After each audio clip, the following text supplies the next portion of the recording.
আমি সকলোৱে শকুন্তলাৰ নাম শুনিছোঁ, শকুন্তলাৰ বিষয়ে কম বেছি পৰিমাণে জানো।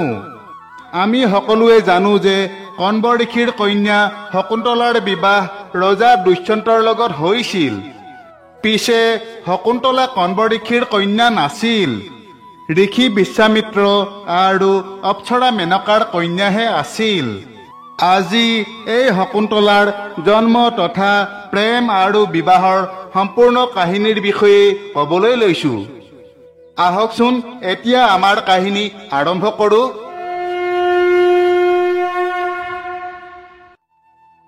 পৌৰাণিক কালত বিশ্বামিত্ৰ নামে এজন মহান ঋষি আছিল। পিছে ঋষি হোৱাৰ আগতে বিশ্বামিত্ৰ এজন মহাপ্ৰতাপী তথা অহংকাৰী ৰজা আছিল। বিশ্বামিত্ৰ আছিল কাণ্যকুব্জ ৰাজ্যৰ ৰজা গাধীৰ পুত্ৰ। এবাৰ ৰজা বিশ্বামিত্ৰই বহুতো সৈন্য সামন্ত লগত লৈ দিগ্বিজয় কৰি ঘূৰি অহা সময়ত ব্ৰহ্মৰ্ষি বশিষ্ঠৰ আশ্ৰমত আশ্ৰয় লৈছিল। তেতিয়া বশিষ্ঠই ৰজাৰ লগতে সকলো সৈন্য সামন্তক অতি সুন্দৰকৈ খুৱাই বুৱাই আপ্যায়ন কৰিছিল। এখন ঋষিৰ আশ্ৰমত লাখ লাখ সৈন্য সামন্তক এনে সুন্দৰ ভোজনেৰে আপ্যায়ন কৰা দেখা পাই ৰজা বিশ্বামিত্ৰ আচৰিত হৈ ঋষিক সুধিলে, হে মহৰ্ষি, আপুনি আমাৰ ইমানবোৰ সৈন্য সামন্তৰ বাবে ইমান কম সময়ৰ ভিতৰত কেনেকৈ ভোজনৰ ব্যৱস্থা কৰিলে? ৰজাৰ কথা শুনি ঋষিয়ে ক'লে, হে মহাৰাজ, এই সকলোবোৰ নন্দিনীৰ কৃপাত হৈছে। ৰজাই সুধিলে, হে ঋষিবৰ, এই নন্দিনী কোন হয়? ঋষিয়ে ক'লে, নন্দিনী হৈছে স্বৰ্গৰ গোমাতা কামধেনুৰ পুত্ৰী। মাতা নন্দিনীয়ে বিচৰা মাত্ৰে আমাৰ সকলো প্ৰয়োজন পূৰ্ণ কৰে। ঋষিৰ কথা শুনি ৰজাই ক'লে, হে ঋষিবৰ, এনেধৰণৰ সৰ্বকামনা পূৰ্ণ কৰিব পৰা এজনী গাই ৰাজ্যৰ সম্পদ। গতিকে আপুনি এই নন্দিনী গাইজনী মোক দিয়ক। এনেদৰে ৰজা বিশ্বামিত্ৰই মহৰ্ষি বশিষ্ঠৰ পৰা মাতা নন্দিনীক বিচাৰিলে। পিছে ঋষিয়ে গাইজনী দিবলৈ মান্তি নহল। তেতিয়া ৰজাই গাইজনী বলপূৰ্বক হস্তগত কৰিবলৈ সৈন্যসকলক আদেশ দিলে। পিছে ঋষিয়ে ব্ৰহ্মত্বৰ শক্তিৰে ৰজা তথা সৈন্যসকলক পৰাজিত কৰিলে। ঋষি বশিষ্ঠৰ হাতত পৰাজিত হৈ ৰজা বিশ্বামিত্ৰই বহুত অপমানবোধ কৰিলে। তেতিয়া বিশ্বামিত্ৰই এই অপমানৰ প্ৰতিশোধ লোৱাৰ মানসেৰে ভগৱান শিৱৰ তপস্যা কৰি সকলো ধৰণৰ দিব্যাস্ত্ৰ প্ৰাপ্ত কৰে। তাৰ পাছত বিশ্বামিত্ৰই পুনৰ বশিষ্ঠক আক্ৰমণ কৰে। পিছে এইবাৰো ৰজা বিশ্বামিত্ৰ পৰাজিত হয়। তেতিয়া বিশ্বামিত্ৰই বুজি পালে যে এজন ক্ষত্ৰিয়ৰ শক্তিতকৈ এজন ব্ৰহ্মৰ্ষিৰ ব্ৰহ্মত্বৰ শক্তি বহু বেছি প্ৰভাৱশালী। এই কথা বুজিব পাৰি ৰজা বিশ্বামিত্ৰই ৰাজসিংহাসন ত্যাগ কৰি ব্ৰহ্মত্ব লাভৰ বাবে কঠোৰ তপস্যা আৰম্ভ কৰিলে। বিশ্বামিত্ৰৰ কঠোৰ তপস্যা দেখি দেৱৰাজ ইন্দ্ৰই ভাবিলে যে বিশ্বামিত্ৰই তপস্যা কৰি অসীম শক্তি লাভ কৰি নিশ্চয় স্বৰ্গ অধিকাৰ কৰি ল'ব। এই কথা ভাবি ইন্দ্ৰই স্বৰ্গৰ সুন্দৰী অপ্সৰা মেনকাক বিশ্বামিত্ৰৰ তপস্যা ভংগ কৰিবলৈ পঠালে।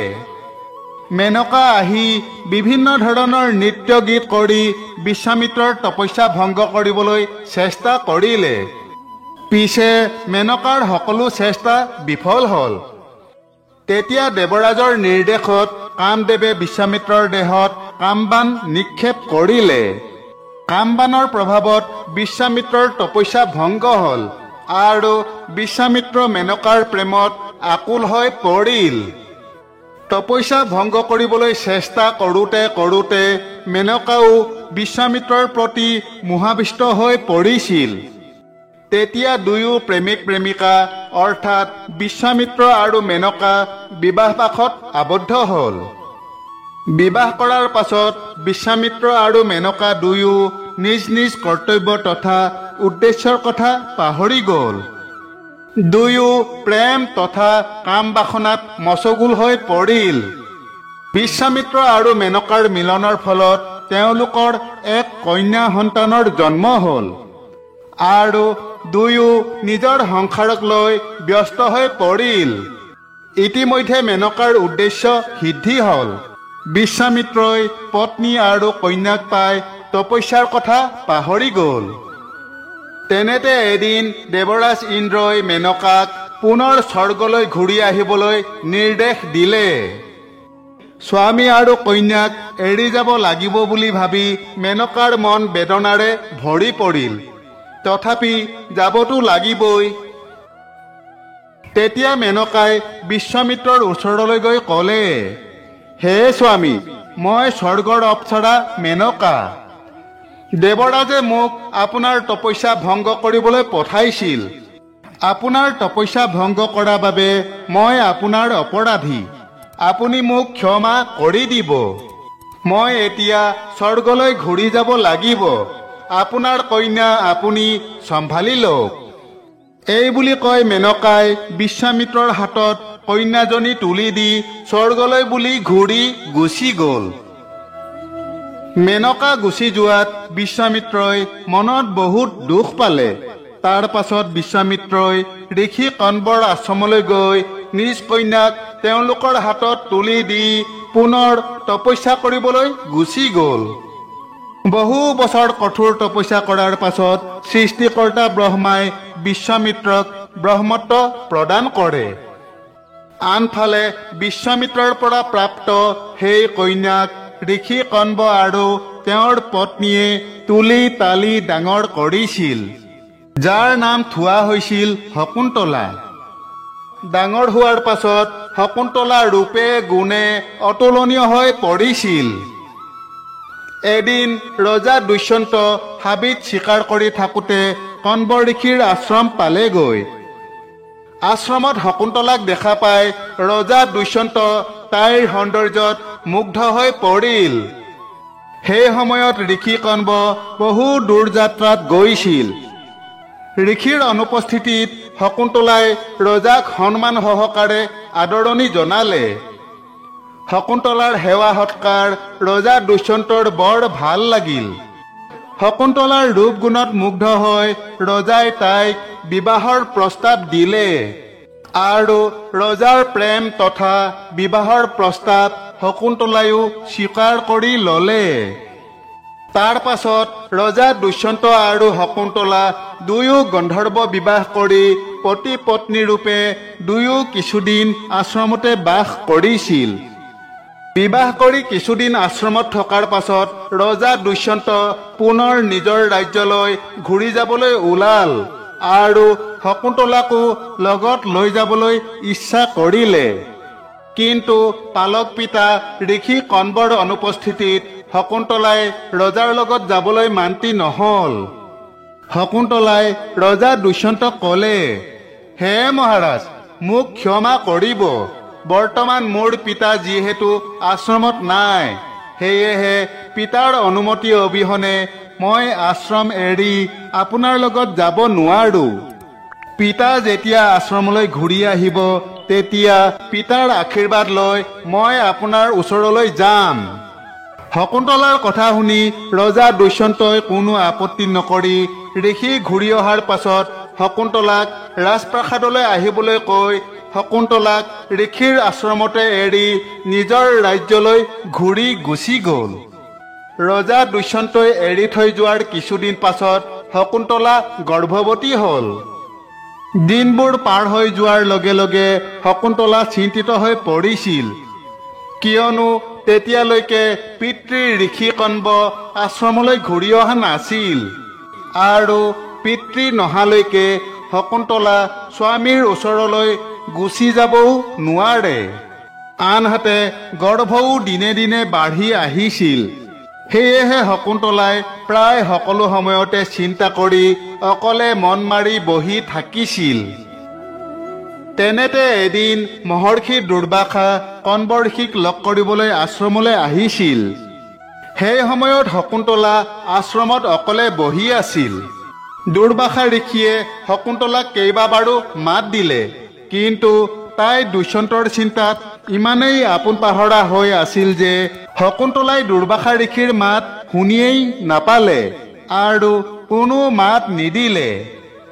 এই কথাত অপমান বোধ কৰি ঋষি দুৰ্বাসাই শকুন্তলাক অভিশাপ দি ক'লে যে যিজন ব্যক্তিৰ ভাৱনাত ডুব গৈ তুমি মোক অৱজ্ঞা কৰি অপমান কৰিছা, তেওঁ এদিন তোমাক পাহৰি যাব। কণ্ব ঋষি যাত্ৰাৰ পৰা উভতি অহাত শকুন্তলাই তেওঁৰ আগত ৰজা দুষ্যন্তৰ লগত হোৱা গন্ধৰ্ব বিবাহৰ কথা ক'লে। সকলো কথা জনাৰ পাছত ঋষিয়ে দুজন শিষ্যৰ সৈতে শকুন্তলাক স্বামীৰ ঘৰলৈ পঠাই দিলে। শকুন্তলাই স্বামী দুষ্যন্তক লগ কৰিবলৈ হস্তিনাপুৰ অভিমুখে ৰাওনা হ'ল। বাটত নদী পাৰ হৈ যাওঁতে শকুন্তলাৰ হাতৰ আঙুঠিটো হঠাৎ পানীত সৰি পৰিল। এই আঙুঠিটো দুষ্যন্তই শকুন্তলাক প্ৰেমৰ চিন স্বৰূপে দিছিল। আঙুঠিটো পানীত পৰি যোৱাৰ লগে লগে এটা মাছে সেই আঙুঠিটো গিলি পেলালে। আনহাতে দুৰ্বাসা ঋষিৰ অভিশাপ কাৰ্যকৰী হ'বলৈ গৈছিল আৰু ৰজা দুষ্যন্তই শকুন্তলাক সম্পূৰ্ণৰূপে পাহৰি পেলাইছিল। শকুন্তলা গৈ ৰাজসভাত উপস্থিত হৈ যেতিয়া নিজকে ৰজা দুষ্যন্তৰ পত্নী হিচাপে পৰিচয় দিলে, তেতিয়া দুষ্যন্তই তাইক চিনি পাবলৈ অস্বীকাৰ কৰিলে। শকুন্তলাই দুষ্যন্তৰ লগত কটোৱা সকলো মুহূৰ্ত বৰ্ণনা কৰি লগতে ক'লে যে তাইৰ গৰ্ভত বাঢ়ি অহা সন্তানটো ৰজা দুষ্যন্তৰ। তেতিয়া ৰজা দুষ্যন্তই শকুন্তলা তথা তাইৰ গৰ্ভৰ সন্তানক স্বীকাৰ কৰি ল'বলৈ মান্তি নহ'ল আৰু শকুন্তলাক অপমান কৰি ৰাজপ্ৰাসাদৰ পৰা বাহিৰলৈ উলিয়াই দিলে। এই কথাত দুখী হৈ শকুন্তলাই নিৰ্জন অৰণ্যলৈ গুচি গ'ল আৰু তাতে তাই সৰু জুপুৰি এটা সাজি থাকিবলৈ ধৰিলে। তাৰ কিছুদিন পাছত শকুন্তলাই এটা তেজস্বী পুত্ৰ জন্ম দিলে, যাৰ নাম থোৱা হ'ল ভৰত। বহু বছৰৰ পাছত এদিন যিটো মাছে শকুন্তলাৰ আঙুঠিটো গিলিছিল, সেই মাছটো মাছমৰীয়াৰ জালত পৰিল। মাছমৰীয়াজনে মাছটো কাটি পেটত সোণৰ আঙুঠিটো দেখি স্তম্ভিত হৈ পৰিল। সেই আঙুঠিটোত ৰাজবংশৰ চিহ্ন আছিল। সেয়েহে মাছমৰীয়াজনে আঙুঠিটো পোনে পোনে ৰজা দুষ্যন্তৰ ওচৰলৈ লৈ গ'ল। সেই আঙুঠিটো দেখি শকুন্তলাৰ লগত কটোৱা প্ৰতিটো মুহূৰ্তৰ কথা দুষ্যন্তৰ মনত পৰিল। তেতিয়া ৰজাই নিজৰ ভুলৰ বাবে অনুশোচনাত দগ্ধ হৈ পৰিল। তাৰ পাছত ৰজা দুষ্যন্তই শকুন্তলাৰ সন্ধানত অৰণ্যৰ ফালে ৰাওনা হ'ল। দুষ্যন্তই বহুদিন ধৰি শকুন্তলাক বিচাৰিলে, কিন্তু তেওঁ শকুন্তলাক বিচাৰি নাপালে। তাৰ কিছুদিন পাছত এদিন দুষ্যন্তই ইন্দ্ৰক লগ কৰি হস্তিনাপুৰলৈ উভতি আহোঁতে বাটতে ঋষি কশ্যপৰ আশ্ৰম দেখা পালে। ৰজা দুষ্যন্তই ঋষিৰ দৰ্শন কৰিবলৈ আশ্ৰমলৈ সোমাই গ'ল। আশ্ৰমত সোমাই ৰজাই তাত এটা শিশু দেখিলে, যিয়ে সিংহৰ লগত খেলি আছিল। এটা শিশুৱে সিংহৰ লগত খেলি থকা দেখি ৰজা দুষ্যন্ত আচৰিত হৈ পৰিল। শিশুটিৰ বিষয়ে জানিবলৈ ৰজাৰ কৌতূহল বাঢ়ি গ'ল। শিশুটিক কোলাত ল'বলৈ হাত আগবঢ়োৱাৰ লগে লগে এগৰাকী মহিলাই মাত লগালে। মহিলাগৰাকীয়ে ৰজাক ক'লে, মহাৰাজ, এই শিশুটিক কোলাত নল'ব, কিয়নো তাৰ হাতত এডাল কলা সূতা বান্ধি থোৱা আছে। তাক তুলি ল'লে সূতাডাল সাপলৈ পৰিণত হৈ আপোনাক দংশন কৰিব। কিন্তু দুষ্যন্তই নিজকে ৰখাব নোৱাৰিলে। তেওঁ শিশুটিক কোলাত তুলি ল'লে। তেতিয়া হঠাতে সেই কলা সূতাডাল ছিঙি পৰি গ'ল। আচলতে সেই শিশুটি আছিল শকুন্তলাৰ পুত্ৰ ভৰত। ভৰতৰ প্ৰতি এই বৰদান আছিল যে যেতিয়া পিতাকে তাক কোলাত তুলি ল'ব, তেতিয়াই সেই কলা সূতাডাল ছিঙি পৰিব। সূতাডাল ছিঙি যোৱা দেখি মহিলাগৰাকীয়ে গম পালে যে ৰজাজন ভৰতৰ পিতৃ। এই কথা জানিব পাৰি তাই দৌৰি গৈ শকুন্তলাৰ ওচৰলৈ গৈ গোটেই কথাখিনি ক'লে। শকুন্তলাই যেতিয়া ৰজা দুষ্যন্তৰ খবৰ পালে তেতিয়া তাই তেওঁৰ ওচৰলৈ দৌৰি আহিল। শকুন্তলাক দেখাৰ লগে লগে দুষ্যন্তই তাইক চিনি পালে। দুষ্যন্তই শকুন্তলাৰ ওচৰত ক্ষমা খুজি তাইক তেওঁৰ লগত হস্তিনাপুৰলৈ আহিবলৈ ক'লে। শকুন্তলায়ো দুষ্যন্তক ক্ষমা কৰি পুত্ৰ ভৰতক লগত লৈ হস্তিনাপুৰৰ ৰাজপ্ৰাসাদৰ ফালে আগবাঢ়িল। এনেদৰে শকুন্তলা আৰু দুষ্যন্তৰ পুনৰ মিলন ঘটিল। তাৰ পাছত দুয়োজনে নিজৰ ৰাজ্যত সুখী জীৱন যাপন কৰিবলৈ আৰম্ভ কৰে। পিতৃ দুষ্যন্তৰ পাছত ভৰত হস্তিনাপুৰৰ ৰজা হয়। কোৱা হয় যে দুষ্যন্ত শকুন্তলাৰ পুত্ৰ এই ভৰতৰ নামৰ পৰাই আমাৰ দেশৰ নাম হয় ভাৰত। বান্ধৱসকল, এয়াই হৈছে দুষ্যন্ত শকুন্তলাৰ কাহিনীৰ এক সংক্ষিপ্ত কথা। আশা কৰোঁ আমাৰ আজিৰ কাহিনীভাগ আপোনালোকৰ নিশ্চয় ভাল লাগিল। আগলৈ অন্য এক নতুন কথাৰ সৈতে পুনৰ লগ পোৱা আশাৰে তথা আপোনালোক সকলোৰে কুশল কামনাৰে আজিলৈ সামৰিছোঁ। জয় শ্ৰীকৃষ্ণ।